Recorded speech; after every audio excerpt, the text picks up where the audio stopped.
Pecado de muerte y pecado no de muerte. ¿Qué es? Bueno, vamos a tratar de definirlo. El pecado de muerte es aquel que la persona practica y del cual no se arrepiente, no quiere arrepentirse, no lo confiesa y no se aparta de él. Este pecado de muerte trae consecuencias inevitables a la persona que lo practica. El pecado de muerte puede ser un pecado inclusive pequeño a la vista del hombre, pero si se practica constantemente, incapacita la conciencia, incapacita al ser humano para que reconozca la maldad del pecado y por lo tanto este ser humano no siente dolor al cometer este pecado, pequeño o grande. Y no siente dolor precisamente porque el pecado que está acariciando impide que la obra del Espíritu Santo se realice en su conciencia y en su corazón. Y mientras esta persona siga haciendo esto, está en pecado de muerte. Porque pecado no confesado, pecado no rechazado, es un pecado que condena. Toda injusticia es pecado. La paga del pecado es la muerte. El pecado no de muerte es ese pecado que la persona comete, pero que no quiere cometer. Es un error, es un desliz, pero del cual se arrepiente, sufre por haberlo hecho y no quiere seguir cometiéndolo. Lo confiesa, se aparta y se aferra del Señor para vencerlo. El apóstol Juan dice que él no recomienda que se ore por una persona que esté cometiendo pecado de muerte. Así lo dice en 1 de Juan capítulo 5. Leamos 1 de Juan capítulo 5, versos 14 hasta el 18. Y esta es la confianza que tenemos en Él, que si pedimos alguna cosa conforme a su voluntad, Él nos oye. Y si sabemos que Él nos oye en cualquier cosa que pidamos, sabemos que tenemos las peticiones que le hemos hecho. Si alguno viere a su hermano cometer pecado que no sea de muerte, pedirá y Dios le dará vida. Esto es para los que cometen pecado que no sea de muerte. Hay pecado de muerte por el cual yo no digo que se pida. Toda injusticia es pecado, pero hay pecado no de muerte. Sabemos que todo aquel que ha nacido de Dios no practica el pecado, pues aquel que fue engendrado por Dios le guarda, y el maligno no le toca. El verso 18 es clave. Aquí está diciendo que el que ha nacido de Dios no practica el pecado, es decir, no vive para pecar, vive para honrar al Señor. Pero basados en el contexto de 1 de Juan, que dice, pero si alguno hubiere pecado, abogado tenemos para con el Padre a Jesucristo el justo. En otras palabras, si un cristiano que vive para gloria de Dios tiene un desliz pequeño, un error no planeado, un pecado involuntario, debido a su naturaleza carnal que todavía está en proceso de ser vencida de manera total, hay abogado para con el Padre, es decir, el Señor Jesucristo.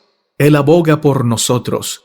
Él ofrece su sangre por aquellos que están arrepentidos, por aquellos que anhelan servir al Señor de manera perfecta. Por ejemplo, Moisés cometió un pecado ya en vísperas de entrar a la tierra prometida. Ese pecado le costó mucho. Sin embargo, Moisés pidió perdón al Señor y el Señor lo perdonó. Porque Moisés no vivía para pecar, no acariciaba el pecado. Por lo tanto, ese pecado no podía causarle la muerte eterna a Moisés, porque él vivía para gloria del Señor. Él no practicaba el pecado. Tuvo un error, un desliz, una caída, pero que él no practicó, que él no planeó. Y se arrepintió de ella. Por lo tanto, ese pecado no fue de muerte, porque él lo llevó a los pies de la cruz. Y el Señor lo purificó con su sangre. Lo mismo el apóstol Pedro. Cometió un pecado grave delante del Señor, negar al Señor. Pero como se arrepintió, lo confesó y se apartó de él, de ese pecado, el Señor lo perdonó y ese pecado no fue para muerte. Lo contrario a Judas, que cometió el pecado de traicionar al Maestro, y a ese pecado le agregó otro pecado que fue el de quitarse la vida. No confesó su pecado, no se arrepintió de él, sino que decidió sobre su propia vida y lo hizo con orgullo y arrogancia. Ese fue un pecado de muerte. Y si alguien hubiera visto a Judas y hubiera dicho, Señor, perdónalo, Señor, sálvalo, de todas maneras esa oración no hubiera sido contestada porque Judas finalmente decidió consumar su pecado. Pecado de muerte es aquel del que la persona que lo está cometiendo no se arrepiente y lo sigue haciendo y lo consuma. Por tanto, si yo pido porque esa persona se arrepienta, porque esa persona sea perdonada, pero esa persona sigue cometiendo el pecado de muerte, mi oración no va a ser respondida, por lo menos no de manera positiva, porque la persona no quiere recibir la influencia del Espíritu Santo ni la influencia de la oración intercesora. Les pongo un ejemplo. Cuando el Señor le dijo a Moisés que colocara en el dintel de las puertas la sangre del cordero, para que el ángel de la muerte pasara de largo y no entrara a esas casas para ajusticiar al primogénito de esa casa, ¿qué hubiera pasado si alguien dice, yo no voy a colocar la señal en los dinteles, pero le voy a pedir a Moisés que ore por mí para que el ángel pase de largo? La oración no hubiera servido de nada, porque esta persona no está siguiendo las indicaciones del Señor, está cometiendo un pecado de muerte, porque las indicaciones del Señor eran claras. Pongan la sangre en los dinteles de las puertas, la sangre del cordero, y el ángel verá la sangre y pasará de largo. Pero entonces el que dijo, yo no la pongo, pero yo voy a orar y además le digo a Moisés que ore por mí, ese hubiera experimentado el castigo del ángel de Dios, y en su casa hubiera muerto el primogénito. ¿Por qué? Porque cometió pecado de muerte.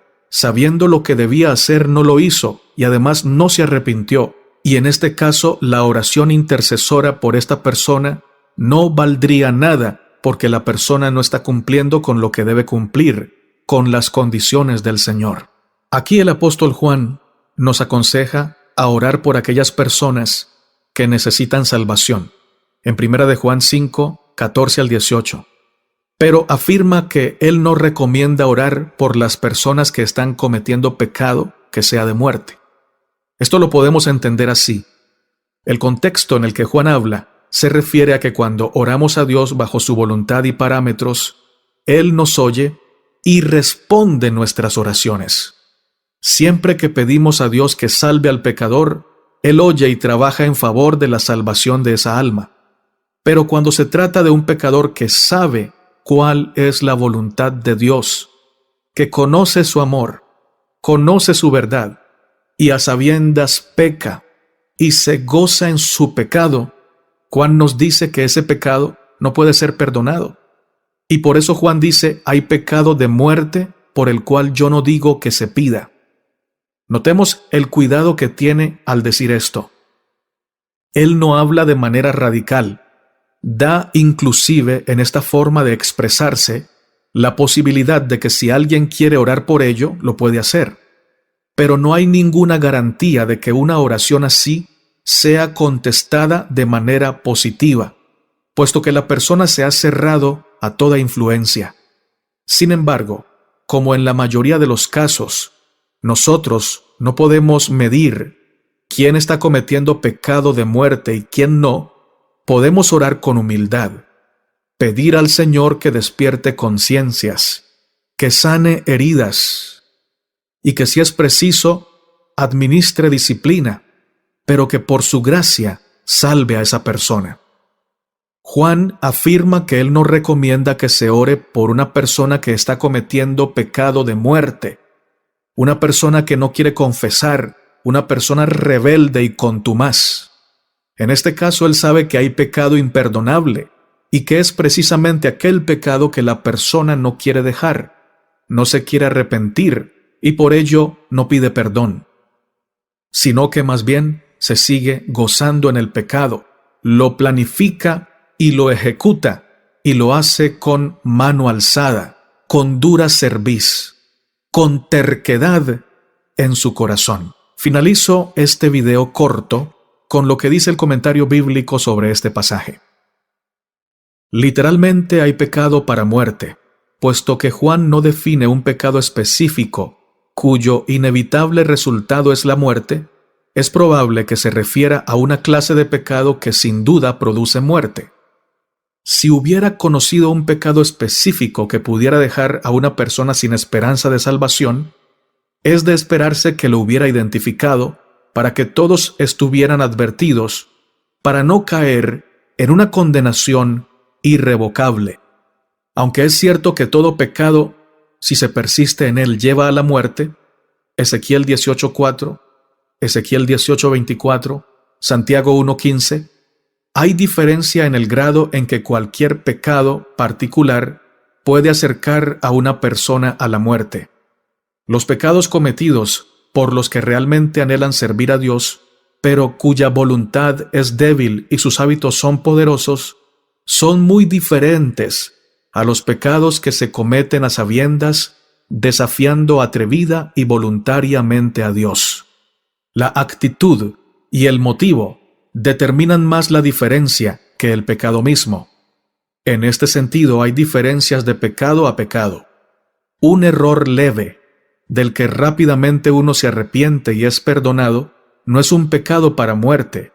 El pecado grave, en el que se cae súbitamente por no haber mantenido el poder espiritual, aún no es pecado para muerte, si hay un verdadero arrepentimiento. Pero no querer arrepentirse hace inevitable la muerte final. La distinción se ve claramente en los casos de Saúl y David. El primero pecó y no se arrepintió. El segundo pecó gravemente, pero se arrepintió de todo corazón. Saúl murió sin la esperanza de disfrutar la vida eterna, pero David fue perdonado y se le aseguró un lugar en el reino de Dios. Patriarcas y Profetas, página 687, 733, 782 hasta la 786. Juan no nos ordena que oremos, tampoco dice que no debemos hacerlo, pero no se atreve a garantizar que habrá respuestas a la oración por aquellos que deliberadamente se han apartado de Dios. Hay diferencia entre la oración por nosotros mismos y la oración por otros. Cuando nuestra voluntad está de parte de Dios, podemos pedir de acuerdo con la voluntad divina y saber que recibiremos una respuesta a nuestras oraciones. Cuando se trata de una tercera persona, debemos recordar que ella también tiene una voluntad. Si se niega a arrepentirse, todas nuestras oraciones y toda la obra que Dios pueda hacer y que nos induzca a hacer, no forzará esa voluntad. Cuando Dios prefirió no forzar al hombre a permanecer sin pecado, también renunció al poder de obligar a un pecador a arrepentirse. Esto no significa que no debemos seguir orando por los que se han apartado de la senda de justicia o que nunca se han entregado al Salvador.